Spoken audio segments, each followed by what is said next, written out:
You can't understand the world we live in today without understanding how a handful of colonies, small, divided and barely surviving, somehow rose to become the wealthiest, most powerful nation on Earth. That rise wasn't smooth, it wasn't peaceful, and it wasn't planned. It was a long chain of victories, disasters, gambles, contradictions, and reinventions. The story of the United States is not the story of a straight path to greatness. It is the story of a country that stumbled, fought, and forced its way forward, often at a tremendous cost. It begins in the mid-1700s, when 13 British colonies stretched along the Atlantic coast. These colonies weren't united. They had different economies, different cultures, and different interests. Some relied on small farming, others thrived on trade. Some depended heavily on enslaved labor. Others had religious communities seeking freedom. They argued over land, borders, and taxes long before they ever thought about forming a new nation together. But the turning point came when Britain, desperate after expensive wars, began taxing the colonies more aggressively. Stamp Act, Tea Act, new duties laws passed in London and forced on Americans who had no say in them. It wasn't the money that angered people, it was the insult behind it. They were subjects, not citizens. They had no voice, no representation, and no future unless they demanded one. Protests erupted in Boston. Crowds threw tea into the harbor. British troops fired on civilians. Tension built until a single spark at Lexington and Concord set the colonies on a path they could never turn back from. Suddenly, volunteers, farmers, shopkeepers, and craftsmen found themselves fighting the most powerful empire in the world. Even then, most didn't imagine independence. They wanted negotiation, not revolution. But history has a way of pushing people further than they expect. When blood was shed and Britain responded with overwhelming force, the fragile unity hardened into something stronger. Leaders like Adams, Franklin, and Jefferson gathered in Philadelphia and made a decision that seemed unthinkable: declare independence. The Revolutionary War that followed was brutal. The Americans had enthusiasm but no money, no navy, and no trained army. George Washington commanded men who walked barefoot in winter, marched without food, and often didn't know when their pay would come, if it came at all. Washington lost battles, retreated constantly, and held the army together by willpower alone. But the revolution refused to die. Local militias ambushed British troops. The French, sensing an opportunity to weaken their old rival, joined the fight. Finally, at Yorktown, British forces surrendered, shocked that a global empire had been defeated by a group of colonies that weren't even a nation 10 years earlier. Independence was won, but chaos followed. The United States had no money, no stable government, and no unity.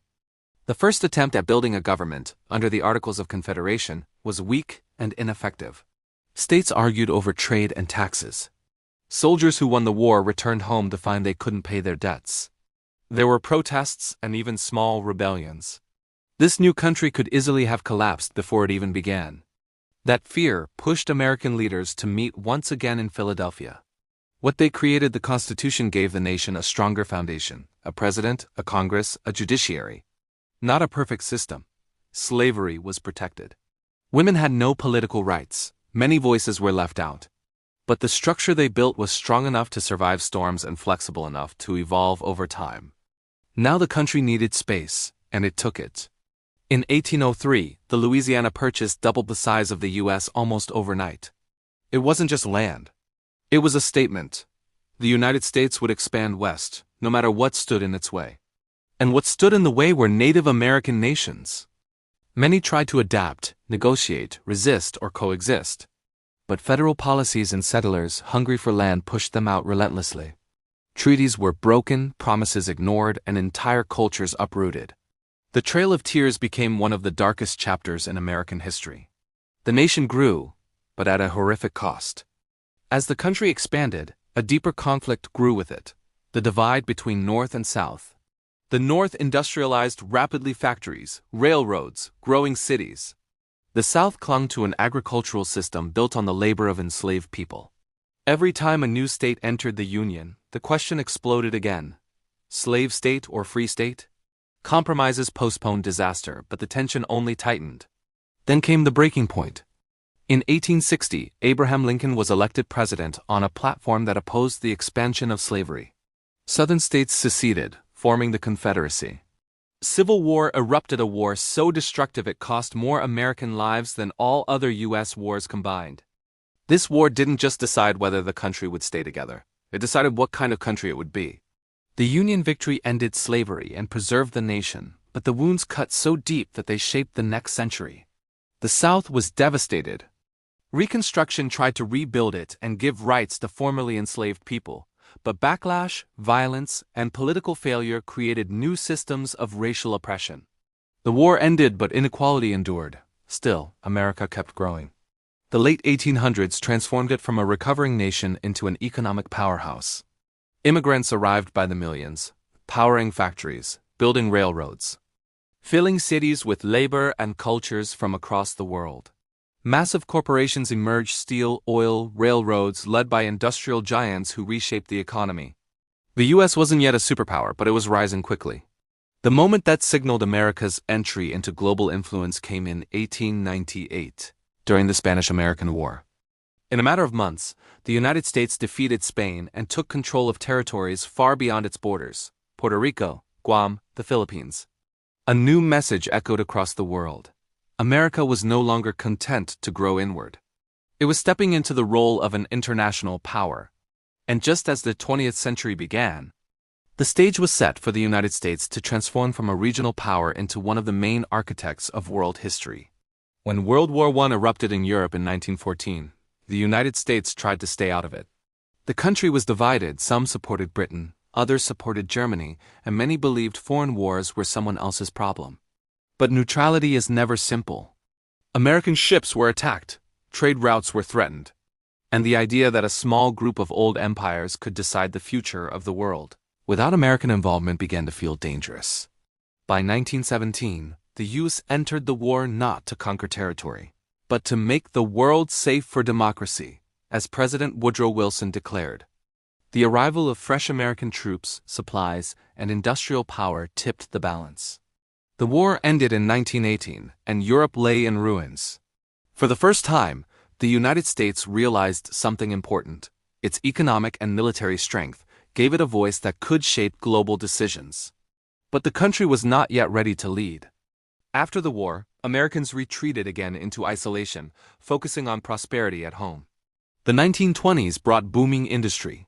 Automobiles, radios, skyscrapers. America was modernizing faster than anyone else. But then came the crash. The Great Depression shattered the economy. Banks collapsed. Millions lost their jobs. Factories closed. Families went hungry.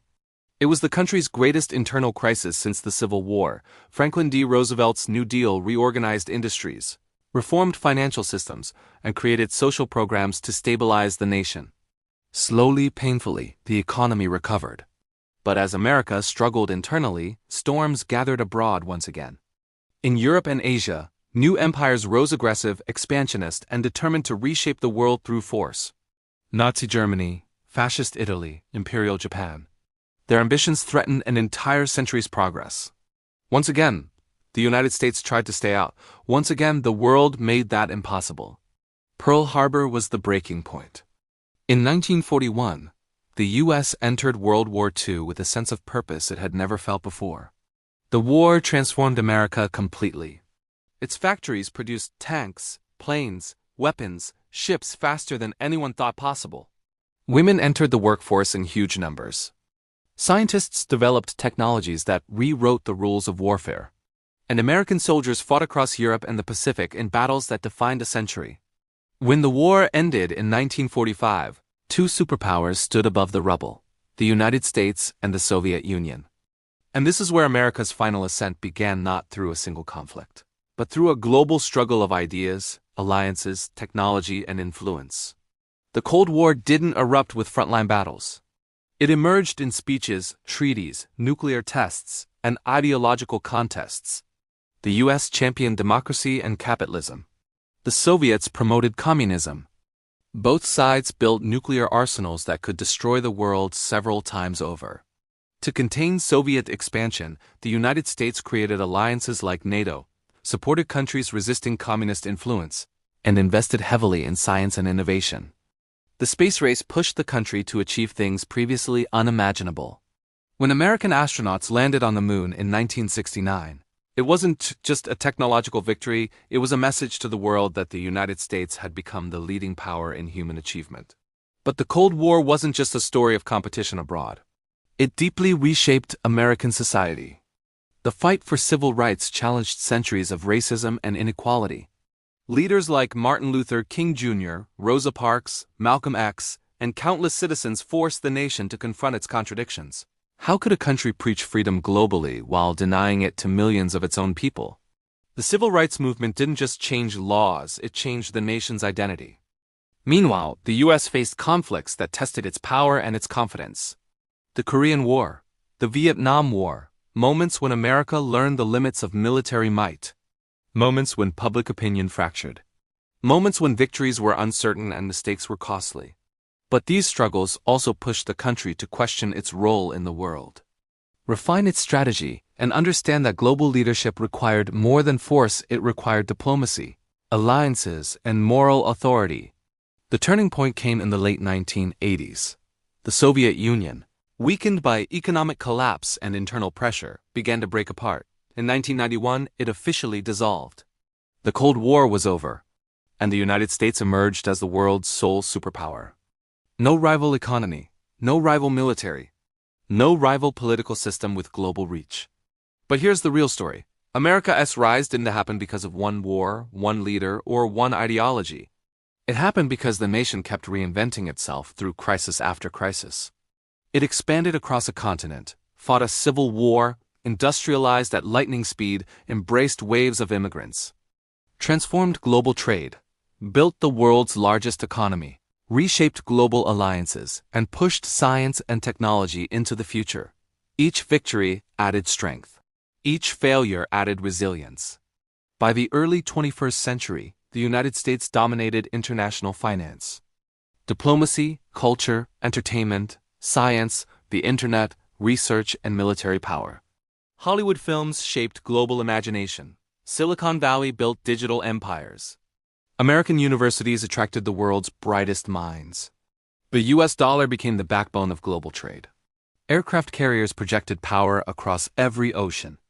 And American cultural influence reached every continent, from music to fashion to technology.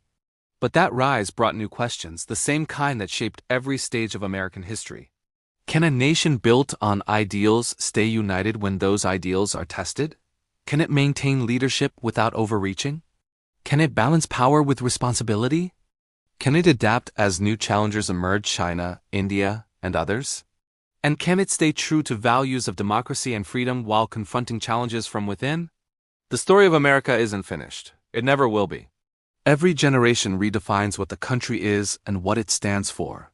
But from a fragile group of colonies on the edge of an empire to the most powerful nation in the world, one truth holds steady. The United States rose not because it was destined to, but because at every turning point, it fought, rebuilt, questioned itself, and pushed forward. A small group of colonies became a continental nation. A fractured republic became an industrial giant. A war-torn country became a global superpower. And the world we know today, from international trade to modern politics to global culture, was shaped by that extraordinary rise. Whether admired, criticized, feared, or celebrated, the United States transformed human history in a way few nations ever have. And the story isn't just about power. It's about reinvention, the ability to rise, collapse, rebuild, and rise again. That is the real engine behind the American story. And that is how a revolution of farmers, merchants, and dreamers became a superpower that reshaped the modern world.